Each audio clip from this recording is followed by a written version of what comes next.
पवित्रे ब्रह्मोपदेष्ट्रे मे गुरवे दैवताय च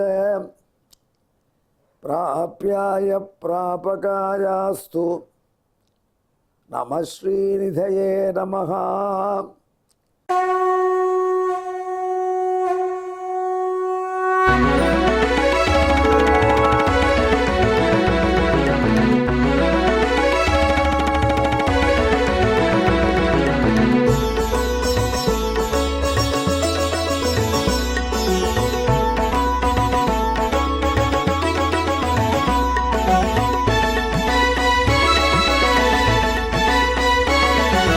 सहस्रनामं सहस्रनामं श्रीवेङ्कटेश सहस्रनामं सहस्रनामं सहस्रनामं श्रीवेङ्कटेश सहस्रनामं।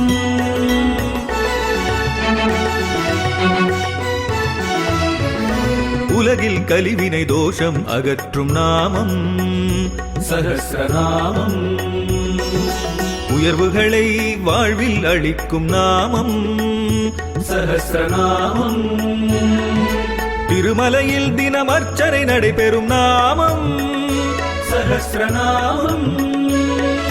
திருவேங்கடனின் தரிசனம் காட்டும் நாமம் சஹஸ்ரநாமம். சகஸ்ரநாமம் சகஸ்ரநாமம் ஸ்ரீவேங்கடேச சகஸ்ரநாமம் சகஸ்ரநாமம் சகஸ்ரநாமம் ஸ்ரீவேங்கடேச சகஸ்ரநாமம். வசிஷ்டர் உங்களை போல பக்தி பரவசத்தோடு கேட்கிறார். நாரத பகவான் சொல்றார் எதை? வெங்கடேச சகஸ்ரநாமத்தை. இப்பொழுது இதிலே 302வது திருநாமத்தை பார்க்க போறோம்.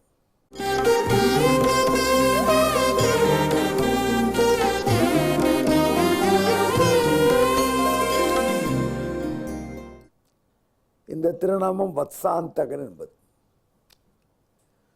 கம்சன் 0 பண்ணிட்டான். எப்படி 0 பண்ணினான்? பூத்தகை என்று தன்னை வளர்த்த செவிலித்தாய், அவளுக்கு அப்பொழுதே பிறந்த குழந்தைகள்லாம் ரொம்ப பிடிக்கும், பிஞ்சு வெண்டைக்காயை சாப்பிட்ற மாதிரி. பூத்தனா சர்வபாலக்னி பாலக்னி என்று பச்சிளங்குழந்தைகளை கொன்று சாப்பிடுவதிலே அலாதி ஆனந்த அடைவோள் நம்ம பூத்தனை. அவள் தான் கம்சனுக்கு தாயாக இருந்து செவிலித்தாயாக இருந்தவள். அவள் எங்கே நல்ல அதிசயமான சக்தியுடைய குழந்தை இருக்கோ அங்கே போய் பார்ப்போம். ஏனென்றால் துர்காதேவி சொல்லிட்டு போயிட்டா கம்சனை பார்த்து, கம்சா உன்னை கொல்ல வந்தவன் எங்கோ ஒளிந்து வளர்கிறான், அவனை தேடி பிடிச்சு கொல்லு, எங்களையும் கொல்ற என்று சொல்லி வானவெளியில் போயிட்டாளே. ஆகையினால அந்த மாதிரி அதிசய சக்தியுடைய குழந்தையை தேடுதல் என்ற தேடுதல் அசைன்மெண்ட்டில் போனவோ பூத்தனை. அவள் அதிர்ஷ்டம் ஃபஸ்ட்டே கிருஷ்ணனை லொக்கேட் பண்ணிட்டாவும். ஆனால் கம்சன் அவள் சொல்ல முடியல, அவள் மாண்டு போன செய்தி தான் அதை உணர்த்தியது. அப்படி பூத்தனையை சிம்பெருமான் சம்மரித்தான். அதன் பிறகு கம்சன் கண்ணபிரான் இருக்கக்கூடிய கோகுலத்தில் அந்த கண்ணனையே குறி வச்சு டார்கெட் பண்ணி பல அசுர நண்பர்களை அனுப்பிச்சான். கண்ணபிரானும் சந்தோஷமாக வாங்கள் வந்து மடியுங்கள், பூபாரம் ஒன்றுனா குறையட்டும் என்று குழந்தையாகவே கிருஷ்ண பாலலீலையிலே அவர்களை சம்மதித்தான். அதிலே ஒரு அசுரன், அவனுக்கு தன்னுடைய மந்திர சக்தியினால் வேண்டும் கொள்ள முடியும். கண்ணபிரான் கன்றுகளை மேய்க்க தொடங்கிய பருவம், இதுவரை போன அசுரர்கள்லாம் சக்ஸஸ்ஃபுல்லாக வரலை, எல்லாம் மாண்டு போகிறார். நாம் வேறு வழியில் போகலாம் என்று தீர்மானித்து கன்றுக்குட்டி வேஷம் போட்டான். கன்றுக்குட்டியாக தன்னை மாற்றிக்கொண்டு கண்ணனுடைய ஆயிரக்கணக்கான கன்றுகளிலே ஒன்றாகி நின்றான். ஆனால் கிருஷ்ணனுக்கு தெரிஞ்சு போச்சு, ஒரு அசுரன் கன்றாக வந்திருக்கான், அவன் எப்படி மறைக்க முடியும்? அவன்கிட்ட இந்த கன்றான அசுரனை சம்பரிக்கணும் என்று கண்ணபிரான் சங்கல்பித்தான். குழந்தைகளோடு கூட கன்று மேய்த்து இனிதி விளையாடக்கூடிய எம்பெருமான் அந்த கன்று மேய்க்கக்கூடிய வனப்பிரதேசத்தை நெருங்கினான். குழந்தைகள் ஆனந்தமாக பேசிட்டு வருது, சந்தோஷம். குட்டி குழந்தைகளும் கிருஷ்ணனுமாக, இளங்கன்றுகள் பயமறியாத கன்றுக்குட்டிகளோட அந்த கன்றுகளுக்கு நல்ல புல் அளிக்க வேண்டும் என்று, புட்டியாக்க வேண்டும் என்று கண்ணனோடு ஆனந்தமாக போகிறார்கள் அந்த குழந்தைகளும் கிருஷ்ணன். எப்பொழுதும் போகும் பாதையில் தான் போகிறார்கள். நேற்று வரை எந்த பாதையில் போனாரோ அதே பாதை தான். ஆனால் இன்றைய தினம் ஒரு அதிசயத்தை குழந்தைகள் பார்த்தார்கள். அந்த பாதையில் ஒரு விளாமரம், அதில் விளாம்பழங்கள் அப்படியே மரத்தில் தொங்குறது. ஏறத்தாழ பக்குவ நிலைக்கு வந்துட்டு சாப்பிடலாம். அந்த விளாம்பழம் மட்டும் ரொம்ப கஷ்டம். ஸ்ரீ ஜெயந்திக்கு விளாம்பழம் வாங்கிட்டு வந்து மனைவி வீட்டு நல்ல பேர் வாங்கிறது அவ்வளோ ஈஸியே கிடையாது. சென்னை பட்டணத்தில் நாம் ஸ்ரீ ஜெயந்தி கொண்டாடும் பொழுது ஏறத்தாழ விளாம்பழ சீசனே முடிஞ்சிருமோ என்னவோ. கடையில் இருக்கும், அந்த விளாங்கிறத போட்டால் நகராமல் இருந்தால் பழம்னுவாங்க. போட கடைக்காரர் விடுவாரா? ஏதோ கடவுள் பேரை சொல்லி கிருஷ்ணா மனைவி வீட்டு நல்ல பேர் வாங்கணும், உனக்கு நல்ல விளாம்பழம் கிடைக்கணும், வாங்கிட்டு வரணும். வீட்டுக்கு வந்தோடனே ஒரே காய், இதை வாங்கிட்டு வந்தேன்னு சொல்லுவாங்க. அந்த விளாம்பழத்தை நல்ல பக்குவமான விளாம்பழம் தான் ரொம்ப நல்ல டேஸ்ட். அது தமிழகத்துக்கு விளாம்பழம் தான் அந்த காலத்தில் முக்கியமான பழம், விளங்கரி. இப்பொழுதும் தமிழகத்தில் சில பிரதேசங்களில், அரியலூர், லால்குடி போன்ற பிரதேசங்களில் இப்பொழுதும் விளங்காடு நிறைய இருக்குது. அங்கேருந்து விளாம்பழம் இப்போவும் கிடைக்கிறதுன்னா, நான் இந்த விளாம்பழத்தை பற்றி உபன்யாசத்தினுடைய குறைய சொன்ன உடனே திருவரங்கத்தில் நம்ம நண்பர் சுதர்ஷன் இருக்கார். எப்பொழுதும் நல்ல விளாம்பழம் கிடைக்கிறதோ நமக்கு அனுப்பிச்சுடுவார்.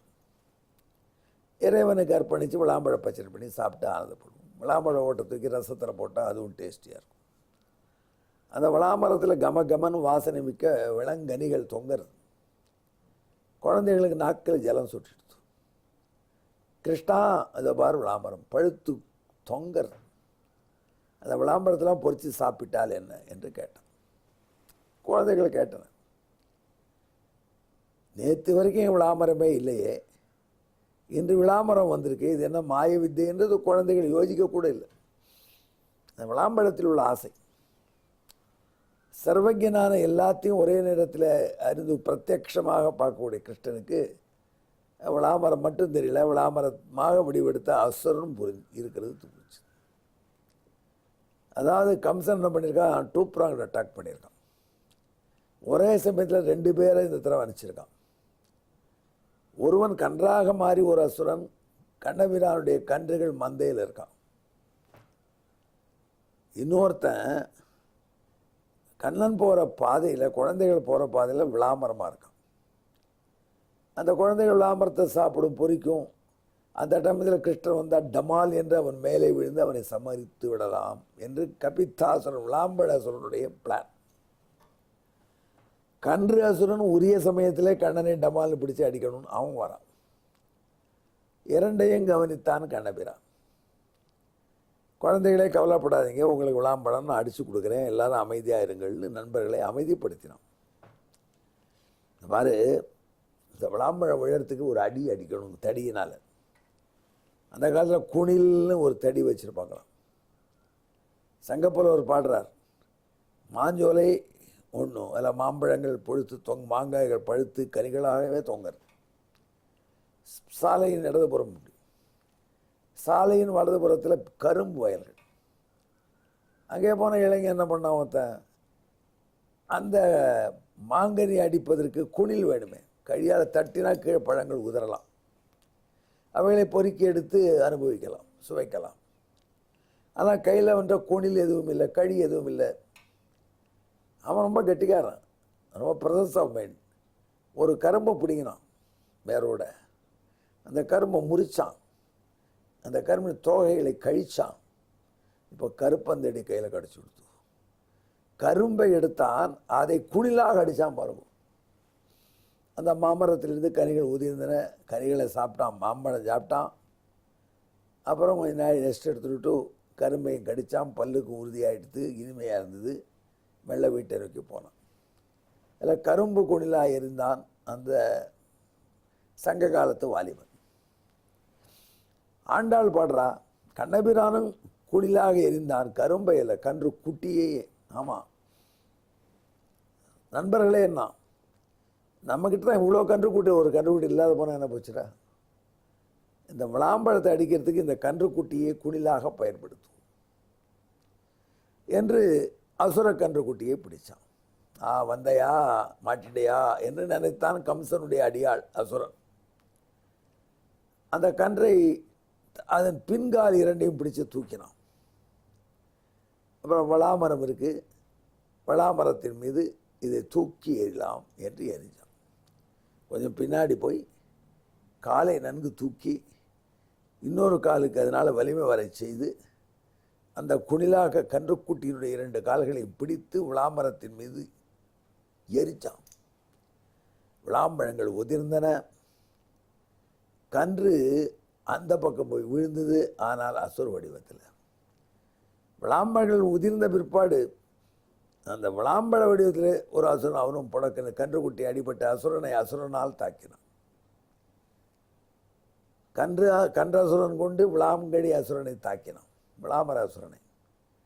இந்த பக்கம் கன்றுக்குட்டியாக வந்த அசுரன் கிடக்கிறான், அந்த பக்கம் விளாம்பழ மரமாக வந்த அசுரன் கிடக்கிறான். இந்த பக்கம் பொறுக்கி வைத்த விளாம்பழங்கள். நண்பர்களோடு விளாம்பழத்தை ஆனந்தமாக சாப்பிட்டு போனான் பகவான். இந்த நிகழ்ச்சியை திருப்பாவையில் ஆண்டாள் பாடுகிறாள். கன்று குணிலா எறிந்தாய் கழல் போற்றி. அந்த குணிலா இருப்பதற்கு ஃபோர்ஸ் முழுக்க காலிலேருந்து வரணும். நான் கூட வேடிக்கையாக சொல்கிறது, கிரிக்கெட்டில் விஸ்வநாத் போன்ற பேட்ஸ்மேன்கள் ரொம்ப அழகாக ஷாட் அடித்தா பேட் இருக்குது, பேட்டை கையால் பிடிச்சிருங்க, அதால் அடிக்கிறா. ஆனாலும் கமெண்டேட்டரை பாருங்கள் ஃபுட் ஒர்க்குன்னு சொல்கிறார். கால் பொசிஷனில் இருந்தால் தான் முடியுமா. அந்த கால் பொசிஷனை தன்னை குஞ்சித்த திருவடிக்கு பல்லாண்டு பாடுகிறாள் என்ற பெரியவாச்சான் பிள்ளை. அந்த காலை பொசிஷனில் வச்சு வளைச்சி அடித்ததில் விசை ஜாஸ்தியாகி பழங்கள் உதிர்ந்தன. இப்படி கன்றுக்குடிலாக எரிந்து வத்சனை கொன்றதுனால வத்சாசுரனை கண்ணபிரானுக்கு வத்சாந்தகன் என்று பெயர். இதை விளக்கும் பாடலை கேளுங்கள்.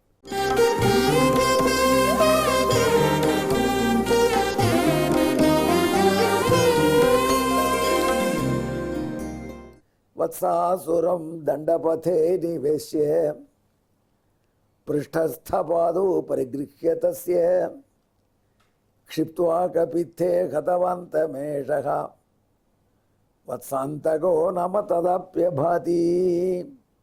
விலங்கனிக்கு குடிலாக கன்றை எறிவான். கன்றாய் வந்த அசுரன் தன்னை கொன்றான். வத்சாந்தகன் ஆனானே திருவேங்கடமுடையான். இப்படி நமக்கு உள்ளுக்குள்ளேயே இருந்து வில்லங்கம் செய்யக்கூடியவர்கள் தொந்தரவு பண்ணாமல் இருக்க திருவேங்கடமுடையானுடைய திவ்யமங்கல விக்கிரத்தை தியானம் பண்ணி கொண்டு ஜெபியுங்கள். வத்சாந்தகாய நமஹா, நமோ வெங்கடேஷாய. நன்றி, வணக்கம்.